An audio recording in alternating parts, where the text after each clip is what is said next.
with me? You with me? There were people with guns and rifles surrounding the assembly. People that I knew for years with guns. And they weren't pointed outward, they were pointed inward. And so there was a sense of an armed encampment. After the death of his wife, Vern Gosney arrived in Jonestown with his 4-year-old son. I was very vulnerable. I decided I was going to go to Jonestown, and they were going to make me be a good socialist. Whatever I was lacking within myself would be instilled in me by living in Jonestown. I wanted to leave as soon as I got there. I was not free to leave, nor was anyone.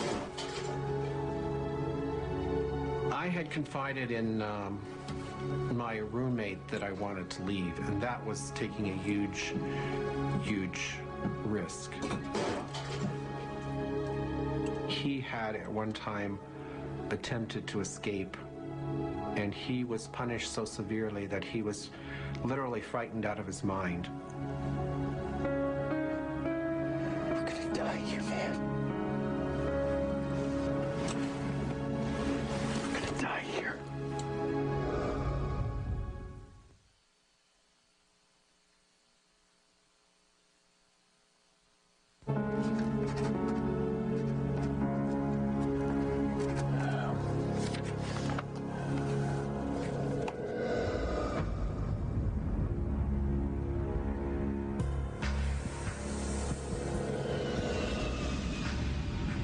On November 14th, 1978, U.S. Congressman Leo J. Ryan, along with his aide, Jackie Spear, flew to Guyana to investigate allegations of abuse within the temple.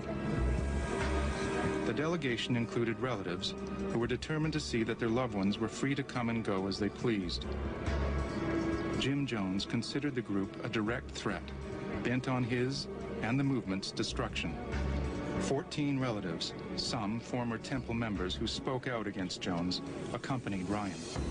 Members of the U.S. media covered the trip, including Don Harris from NBC, an American television network, and Tim Reiterman, a reporter on assignment for the San Francisco Examiner. Jim Jones initially presented People's Temple as an extraordinary institution. And he was someone who was viewed as a little eccentric because he went around with bodyguards and he wore dark glasses, whether it was the sun was out or not. Think he's got something to hide? What do you think? You spoke with him? Yeah, on the radio, once. Figures we're out to get him.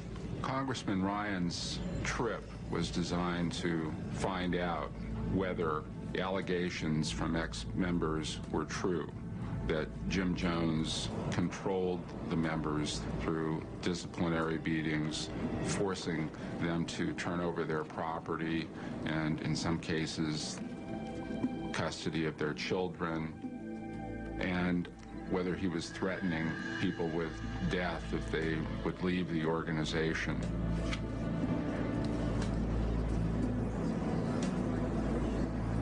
Folks, we're about to land in Georgetown. It's been a long road for many of you. Your loved ones are down there. And I just want to let you know that we're going to do everything we can to make sure they're safe, they're happy, and they're being well looked after.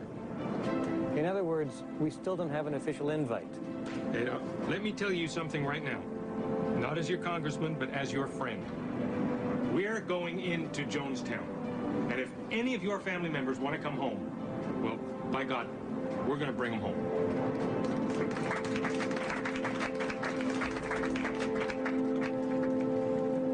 Congressman, I just wanted to say, to thank you. This wouldn't have happened without you. Really? Oh, sure. She's going to be 22 in a week. You always hope yours are going to turn out all right. Your ex? Yeah. She was Linda when I knew her. Now she's Sharon. Jones made her do that. You know why?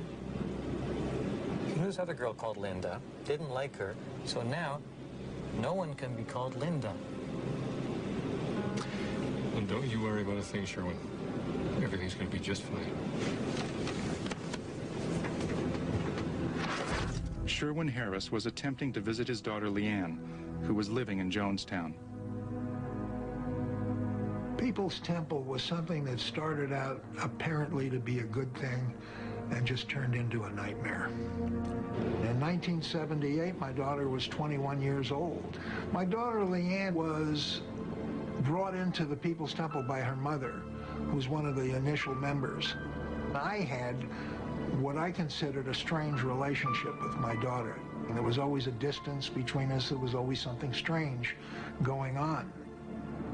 It was clearly, a dangerous situation. At this point, we knew that guns had been transmitted there. We knew what their attitudes were. We knew that they were talking, that they were Marxist and revolutionaries and people that acted brutally towards their own members. So I don't think there was any illusions on any of our parts.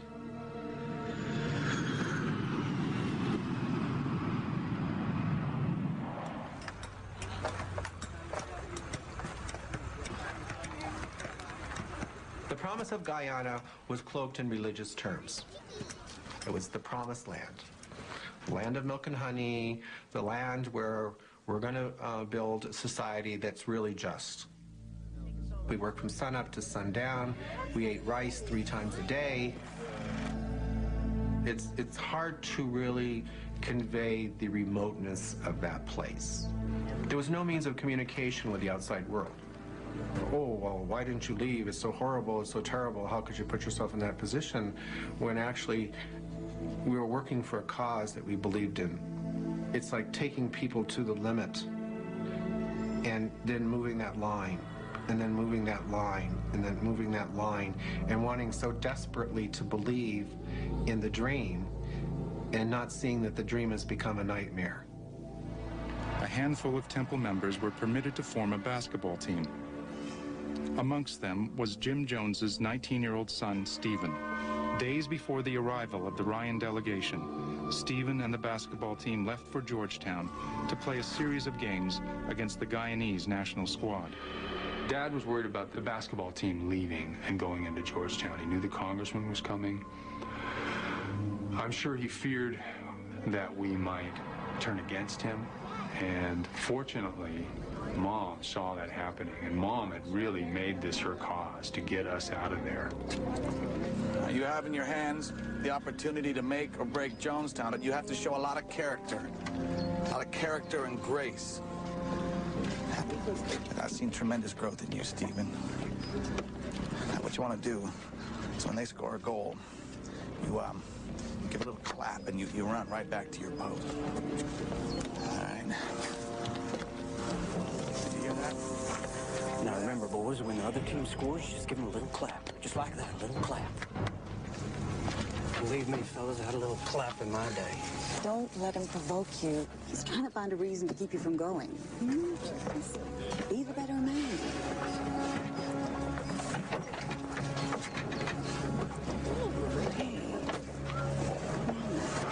Keep your eye on them. On who? You don't trust them? Anybody is capable of putting a bullet into your head. And if you see any of those relatives, those liars, you don't have anything to do with them. You understand?